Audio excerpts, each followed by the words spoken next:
estate. Today we just thought we'd have a bit of a chat about marketing your property. What's the best ways and why do real estate agents market the way they do? Well, number one, I guess the reason that we market is to get you the best possible result. And there's so many different ways of marketing. We like to cover absolutely everything that we possibly can in order to identify the person that will pay basically the most amount of money for your property and get you the best result. Yeah, in many ways, marketing is designed not to get the first buyer, but the best buyer.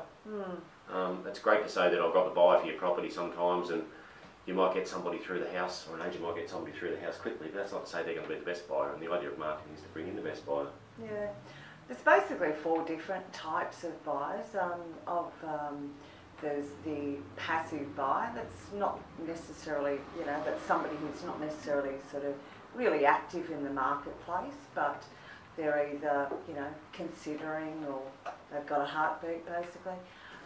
And you've got, within that, you've got a subsection of local people as well as out of town people. Then you've got your active buyers, and they're both local and out of town.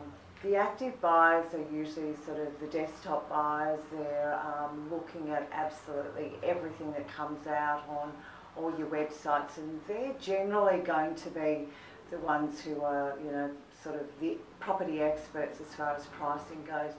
The passive buyers are generally drawn more from the newspaper and from local advertising.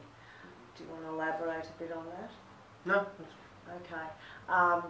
The passive buyers are people who are not necessarily considering, and I must say in our past we've been passive buyers where we saw a property on the market and thought, oh yeah, we're not really in the market, but we'll go and have a look at it at an open house. We fell in love with it and bought it.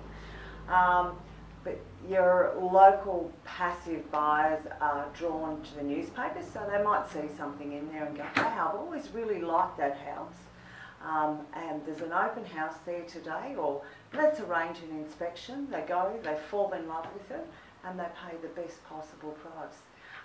So it's important to get yourself your property in the newspaper to cover those buyers. It's important to be on all the major internet sites as well as some of the minor ones.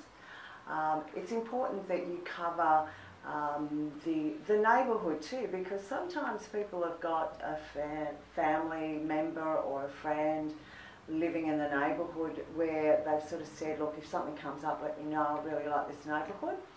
And then of course, probably one of the most important things is the database that your agent has. I know we have a significant database, and we really keep in touch with those people on a regular basis. These are people who are looking to buy in the area.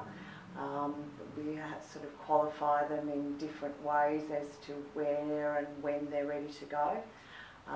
But the database marketing is extremely important as well.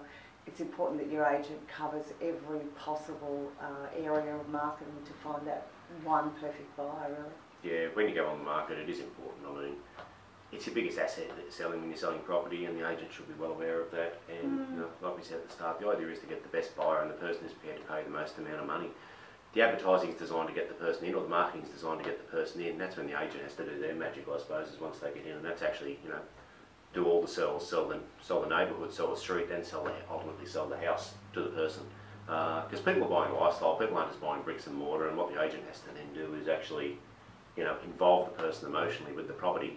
But unless the marketing's done right, we don't get the people through the door, and it's the marketing and the pricing that'll draw people through the door. So the pricing has to be right, as we mentioned before. We spoke earlier blog about pricing. Yeah. And secondly, really have to make sure the marketing's right, and the marketing, what we've spoken to today is just the marketing about the mediums that go out there and how we're doing it. But then there's also the other side of marketing, which is the professional photography, the floor plans, and everything else, which we'll leave to another time.